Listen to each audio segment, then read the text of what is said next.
Welcome to Lift Up Chat. I'm your host, Maggie. And I'm your host, George. You can find us on at Lift Up Chat, where we have everyday conversations and topics from A to Z. We share our experiences and opinions, and the fun part, you guys are welcome to ride along with us. On this channel, we try to keep things real, sharing helpful ideas, some inspiration, and a friendly nudge to try something different in your own life. So, today's topic is New Year's. New Year's. I mean, that's wide. You could go anywhere with this. So we're just going to pick a few items, a few things that we usually talk about, and we felt like we could be, going to be really fun for us to talk about with you guys. And your input is definitely welcome. Something that everyone does, it's pretty traditional. You set goals. So we're going to talk about those things tonight. All right, so let's get started. Now, did you make any resolutions for this New Year's? Do we have to start with that question? Of course. He wants to know whether I made any resolutions for this year. Yes, I did. Well, living in gratitude. Okay. And intention, for sure. Exercise and food decisions. I'm trying to avoid a word, but food decisions. Kind of, what is one word for that? We used to call it diet. We used to call it diet. We used to always call it dieting, but nowadays not really anymore. I'm trying not to say diet because I feel like that. Because diet is always a failure. Yeah, so I'm trying not to say that because food changes in your food preparation. Food choices, yes. All those things roll up into one. So, okay, well, diet, guys. Well, those are my three things. Diet, exercise, and living in gratitude. Okay. It's January now, a few weeks in. How about yourself? Exercise. And how are you doing? Tell us your resolutions and how are you doing? Exercise. I've started exercising. Yes. It's a journey. As they say for the Philadelphia 76ers, trust the process. It's a process. Right? Weight loss and to get back into photography, which is a passion of mine. Oh, yes. As you can see, we're going to show you that picture coming up. I tend to, this gentleman, my husband, enjoys photography. So one of my fun things to do, because he'll take a picture of one thing probably 100 times. I'm like, you must have a perfect picture at this time. So what I decided to do, I take a picture of the photographer in all different angles he's in. And I enjoy it. So otherwise, I just chill and have a glass of wine or something, but I just have fun, enjoy watching you do it. Yeah. Okay, so have you kept them so far? How have you been doing with yours? All three are going okay. It's cold outside, so photography is really difficult. More of a warm weather photographer versus out there in the street, extreme conditions. Understood. Oh my gosh. Like the snowstorm out, how many inches? We got about 18 inches of 18 snow. inches. It's been, quite a winter. So I wasn't getting out there in the snow, taking pictures of the snow. Now, did you guys set any resolutions for this year? Let us know in the comments. We need the truth, yo. If you're already falling off the wagon, well, that's okay. Just admit it. Let us know. We want to know, so we can maybe next year borrow some of yours. And also, whatever you set for this year, how are you doing with that so far? Great. I mean, myself, I think exercise, I'm doing good. I'm doing pretty good. Thank you. Appreciate that. I'm doing pretty good.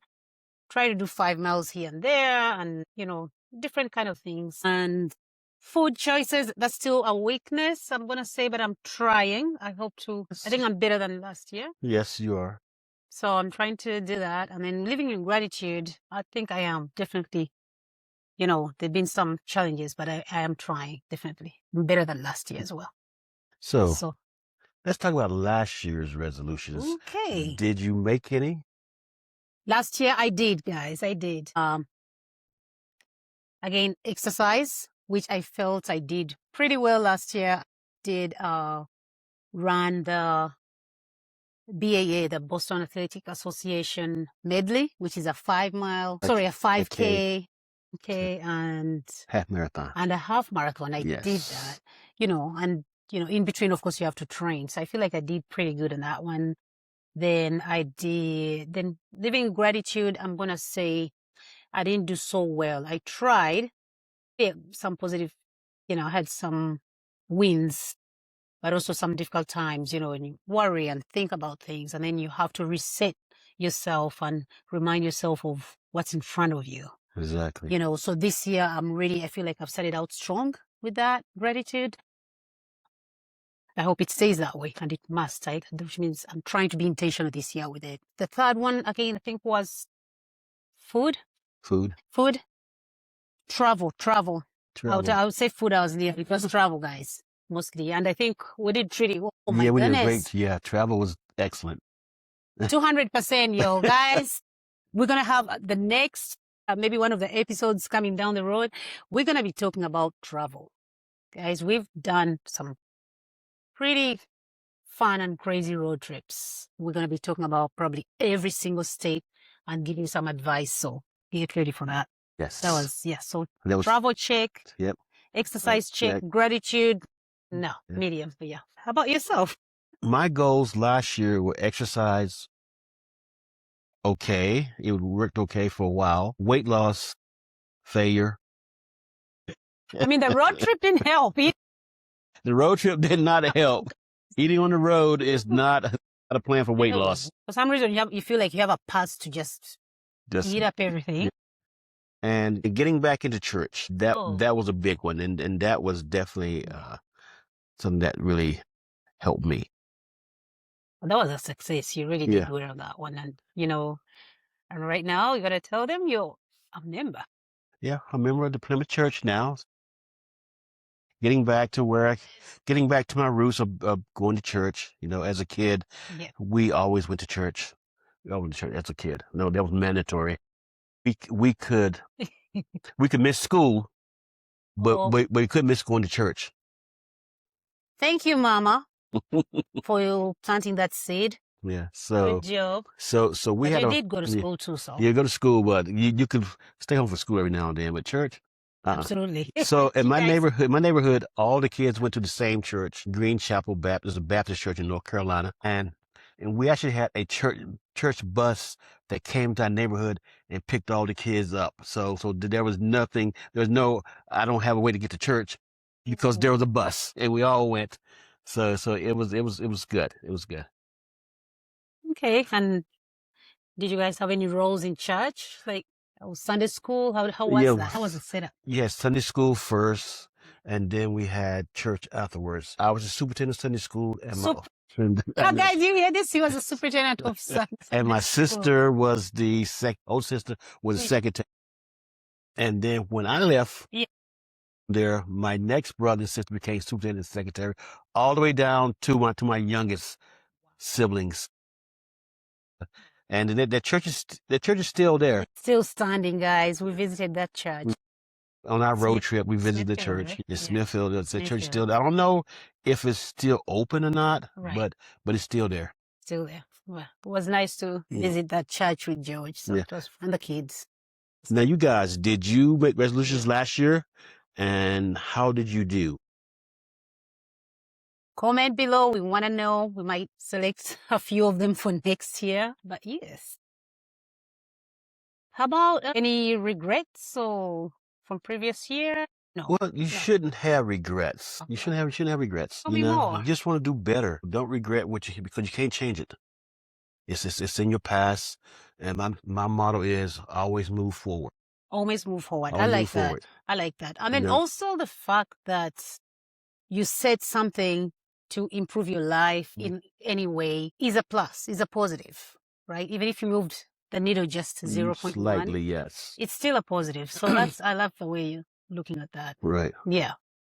Okay. So I don't call it a failure, just call it a setback. Now, did you attend church on New Year's Eve or Tuesday? Yes. Technically, usually New Year's Eve, go to church. This year, I represented the family. A friend of mine from out of state invited me to go to her church, and it was really awesome. I prayed for the family. We had a deal that I need to get back home to celebrate, the countdown. I had to be home because of countdown, which I managed to do. I got home about half an hour or two, so it was pretty good. Yeah, so it was great to just, church is usually one of the traditions we love to, the New Year's Eve to incorporate into our tradition as a family. So that's something we'll continue to try and do unless there's a work schedule or something. But it was just, it's always fun just as a family to kind of, that countdown, 10, 9, 8, just the energy and getting, entering the New Year's with your loved ones around. There's sudden energy, So getting to that, yeah. Any special traditions that we do or need to start doing? Oof, that's I think the tradition for us as a family continuing the countdown, or maybe wherever we were, if we have been invited somewhere, just try to continue as a to family. be as a family unit to celebrate together. I think that's really awesome. It's fun. And I don't know, how about maybe meals together? Yeah, meals is definitely. What do you think? Meals is definitely meals are definitely a thing that as a tradition that we should do. Tell us, what are your traditions? Do you have any? Do you plan to start any? So tell us in the comments what you do for the tradition of New Year's. And speaking of tradition, what about any special foods that you prepare for New Year's? Food is a big one. Food is a good. It's always a big one for you. I know, guys. It's true. This is true. I mean, yes, I do. That's why I have to keep my exercise routine. I don't have a choice in the matter of exercise. I have to. I love food. So, something that but yes, food definitely experimenting. Yeah, we had prime rib. Prime rib is definitely a tradition of mine that I like doing. Yeah, you do a great job. So, what is out in the cold, like winter, snowing or not, the smoker, what do you call it? The smoker? The smoker. Yeah. My Wi-Fi grill. The Wi-Fi grill. Has our friends and family here called it, Called it, yeah. They say he makes Wi-Fi meats. Yeah. Did you guys test the Wi-Fi meat? And the one is recipes. Yeah. So definitely prime rib and, sides, normal sides, mashed potato. What about catfish? Catfish is a big one. This year we didn't do it, but definitely that's something I'll make up for it when the kids come back. But I love catfish, guys. And general sides. Yeah, the normal size, potatoes, rice, whatever. Yeah. Tell us about your food choices for New Year's. Do you prepare anything ethnic, or is it just your traditional food that you eat? Your meat, potatoes. Yep. Let us know in the comments, guys. And sometimes I've heard some people eat Chinese food. Have you heard of that? Yes. It's a thing. It's a thing. Yeah, Chinese food on New Year's Day, because the Chinese restaurants are open on New Year's Day.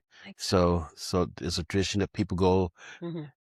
It's mainly it's the Jewish people who go to Chinese restaurants for some reason. Really? Yeah, it's the Jewish people. Really? They go to Chinese restaurants. Just okay. Yeah, like sit and eat, or sit and eat. No, sit and eat, because about why did Jewish people go to Chinese restaurants? Very interesting. Very interesting. Good to know. I've not heard about that little detail. Okay.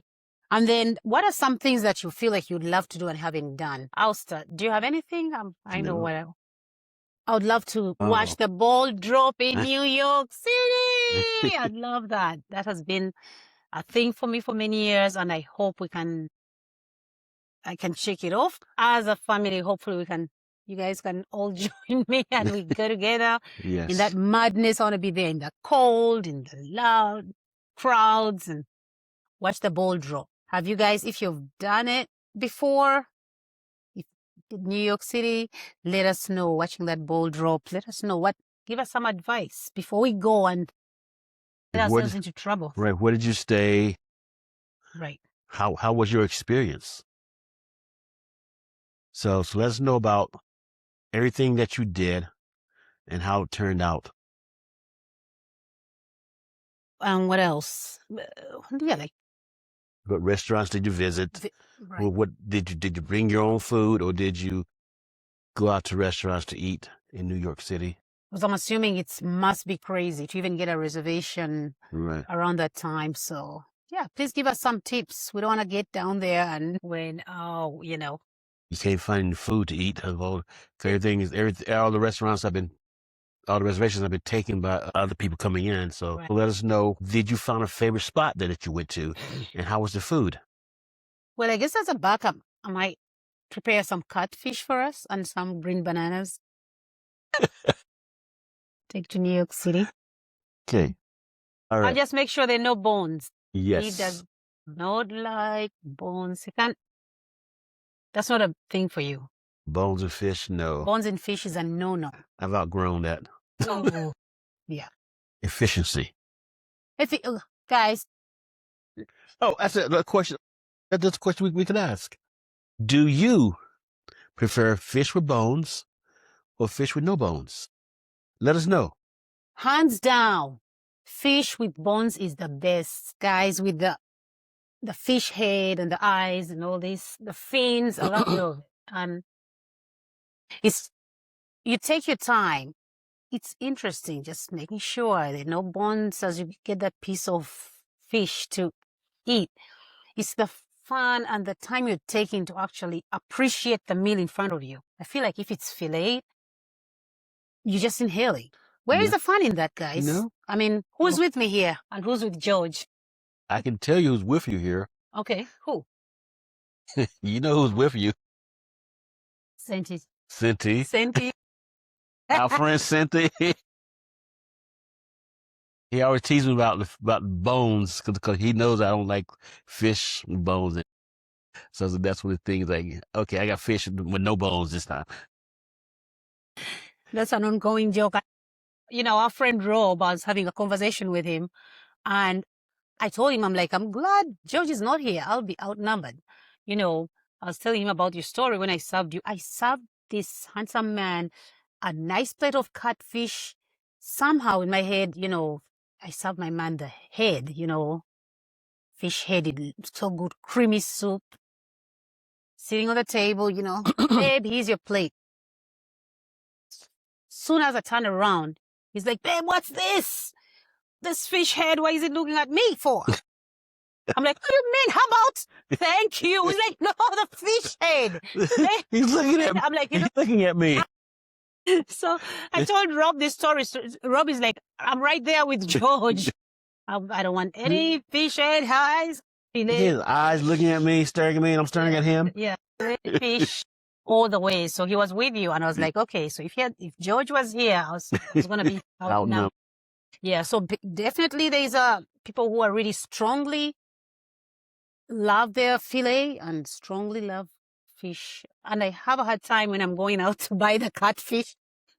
Guys, when you go to the fish market, you have to explain. Sometimes it's kind of sign language. Please, they ask you, do you want, cut several number of pieces, and you should do the video when I'm requesting, because I'm like, I try my best to communicate. They're like, you want this cut? No cut, fin, tail, no cut. This, head, yes, yeah, So, but eventually we get it done, and they're very nice, but it's because they're used to cutting everything off for people, I guess, but a few of us that go there, not a few of us, a good number. Good number, yeah. Yeah, so. Granted, I grew up in the South, and our fish had bones. Okay. You know, as I evolved to the city life, I realized that at fillets was much easier to deal with than picking up bones and hoping that you don't swallow one. So I mean, you have a point. You have a point. And I do enjoy the fillet fish you make for sure. It's very tasty. But mhm. I feel like I'm missing something. And the action of taking out the bones, like I feel like that's taken away from me. You know, and that goes for some cookies that I'll not name the brand, but I'll be sending in my complaint because I love those cookies, but for some reason they decided to make, is it a butter? Butter, yeah. They decided to make a butter. And when my husband brought the butter home, you know, he was all excited. Now it's vice versa. He couldn't wait for, you know, for me to be like all excited. Thank you for bringing this butter. I was like, no, this is not right. They make it, it's just wrong. I need to have the crunch. Have the crunch, chew my cookie, you know, like feel that taste, feel it melt. Like the milk dunking, I need to dunk it in the milk. Like they've taken all those steps away. And guys, I just tasted it. It tastes good, but it wasn't for me. I can't process. I'm having trouble transitioning over to that. But the kids, my husband enjoy it, but not me. So I have my own box of those cookies. So I will be reaching out, I think, to that company and putting in my little, not a complaint, but what do I call it? Suggestion. Please put in a little crunch in the actual butter. Interesting. Yes. Okay. Interesting. Our next topic. In the South, yeah, we always cooked for New Year's black-eyed peas and collard greens. Black-eyed peas. Collard greens for New Year's. Yeah, and I didn't know. I didn't know the significance. Very specific. Yeah, I didn't know the significance of it until I looked it up. It came over with the slaves. It's meant to be for prosperity for the next year. Okay. So that is a tradition in the South that we always had. We always had black-eyed peas and collard greens on New Year's Day, or New Year's Eve. So it was always there. And I finally looked at the significance behind it. It's very interesting. So maybe that's something we should also incorporate, I think. I read, Yeah, it's for good luck. I value things that we did as childhood or our parents try to incorporate into the traditions. So that's something we definitely, I know collard greens, you have a thing. I think you had so much of it. Growing up. Collard greens, what do you do with collard greens to be able to eat them? I used to put hot sauce on them, vinegar. What did your mom say sometimes? My mom would just shake her head like, oh my God, this is not my child. I've tried to make these collard greens, and guys, not to brag, I think I'm a great cook, babe. I make tasty greens because sometimes I call myself a pescatarian, but I do eat meats, but it's not very big on it. But I do make, for that reason, I make very good vegetables. Yes, tasty. Yes, she does. Yeah, thank you. I enjoy vegetables, all kinds of vegetables. I can make them, but I've tried with collard greens. He does appreciate the taste, but he's like, I think he already had enough of it. Well, if I put vinegar and hot sauce on that, make it tough. Yeah, he put in hot sauce, something like, yes, I think your go-to vegetable is what? I mean, you do love arugula. I never used to eat arugula. And now we actually, have it in our garden. That's all we eat now as a salad. Yes. We won't go back to the lettuce. Regular spinach. It's always has to be arugula now. And the kids are like all over it. So we literally have to buy a few whenever we go to the store. We have to just pile up a few cartons of it, yeah. Because it goes pretty fast. It goes pretty fast, which is a good thing. That means the kids are eating healthier. And that goes to our food. Since I love my food, that helps. If you open the refrigerator and all you see is arugula, chances are you're going to end up... That's your only choice. That's your only choice. Wow. So, okay. New Year's conversation, there's a lot more we could be talking about, but I think there was few topics we thought that we go back and forth all the time, and we wanted to share our conversations with you guys, like we said. This is just our opinions. Exactly. And we're looking for yours as well. Yes. So tell us what you think about it. Right. You know, what do you do? Do you cook black eyed peas? So that is our show for today. Keep You God know, in your heart and and beware. beware. Thank you so much.